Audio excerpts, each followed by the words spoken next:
Бәріңізге сәлем. Сіздермен халық емі арнасы. Бүгін сіздерге ұйқы безі ауруының белгілері және емдеу жолдары туралы айтып беретін боламын. Видео өте маңызды, пайдалы болады. Сондықтан соңына дейін қараңыз және каналға тіркеліп алыңыз.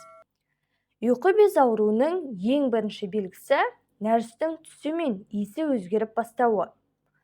Ұйқы безі қабынған кезде оның размері үлкейіп бастайды. Размері өскен кезде ағзаға түсіп жатқан тамақты қорыта алмай қалады. Солай сіздің нәрестіңіздің түсі мысалға қатты қоңыр болып кетуі мүмкін, болмаса ағаруы мүмкін, болмаса қатты сұйық болып кетуі мүмкін. Мысалы, бұрын сіз ауырмай жүрген кезде нәрестіңіз күнделіктегідей болады.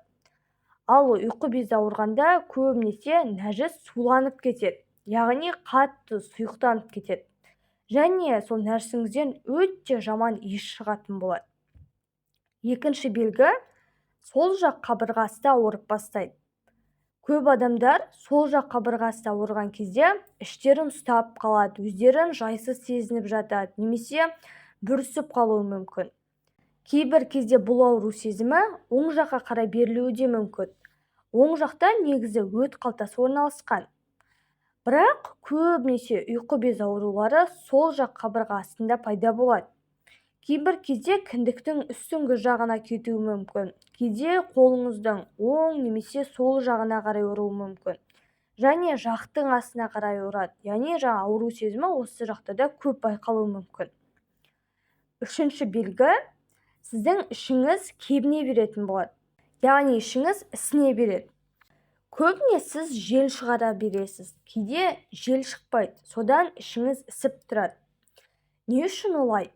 Яғни сіздің организміңізге тамақ келіп түсті, ұйқы безі оны қорыту керек. Бірақ ол өзі ісініп, қабынып тұрады. Солай ол өз жұмысын, яғни атқара алмайды. Оған тамақ қорытатын ферменттер жетіспейді. Солай тамақ дұрыс қорытылмағандықтан ішіңіз әркез кеуіп тұрады. Төртінші белгі тамақ қорыта алмау сияқты симптомдардың басталуы. Осы кезде изжога, қыжыл, тамақ қорыта алмау, оң жақ қабырғаның яғни асты ауруы, шаш түсуі, тырнақ түсуі сияқты барлық белгілер басталады. Бесінші, ең соңғы белгісі ұйқы безі қабынып тұрғанда приступ ұстайды.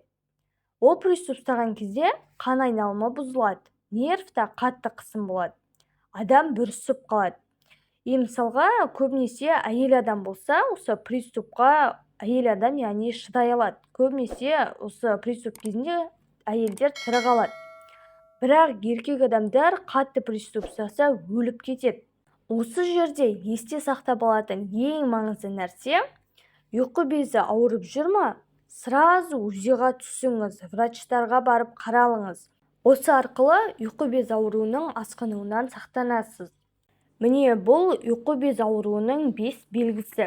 Ал енді ұйқы безін қалай емдеуге болады? Оның алдын алу үшін осы 5 методы бар. Бірінші, стресстік факторлардан арылу.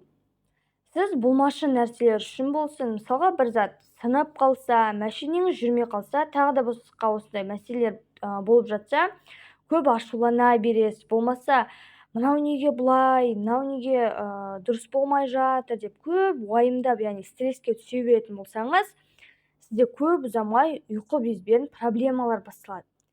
Өйткені стресс ұйқы безімен қатты байланысты. Сондықтан сізге стресстік факторлардан, яғни арылу керек. Екінші, сізге толық 3 мезгіл дұрыс тамақтану керек. Фастфуд, майлы тағамдарды мүлде тұтынуға болмайды. Үшінші, минералды сусындар ішу керек. Мысалға, сарыағаш, әсемай, боржоми ішіңіз. Осы минералды сусындардың бәрі ұйқы безіне жақсы көмек болады. Бірақ күніне 1 стаканнан 5 күнде ішіп отырсаңыз болады.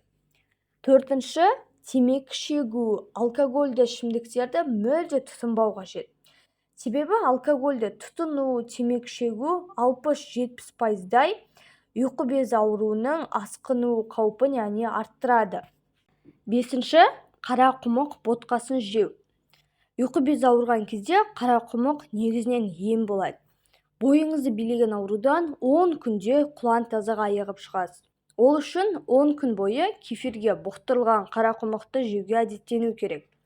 Ботқан дайындау үшін 1 стакан қарақұмық жармасына жарты литр кефир құясыз. Қақпағын жауып, түнге қалдырасыз. Таңертең жақсылап жүйдетілген қарақұмықты таңғы асқа жейсіз. Егер тым көп тамақ жеуге үйренбеген болсаңыз, бұл мөлшерді 2-ге бөліп, таңертең және кешке де жеуге болады. 10 күннен соң емді тоқтатасыз. Арада 10 күн өткізіп, қажет болса тағы да қайталауыңызға болады. Ардақты оқырман, бұл әдісті қолданғаннан кейін 2-3 күнде оң нәтижесін көресіз. Қабырға сының ауырғаны басылып, өзіңізді жайлы сезінесіз. Сонымен қатар, үлкен дәретке де қалыпты барып жүргеніңізді байқайсыз. Әрі теріңіз тегістеліп, бетіңіз тазарады. Ақпарат пайдалы болды деген үміттемін. Каналға тіркеліп, видеоға лайк басуды ұмытпаңыз. Ауырып ем іздегенше ауырмайтын жол іздейік.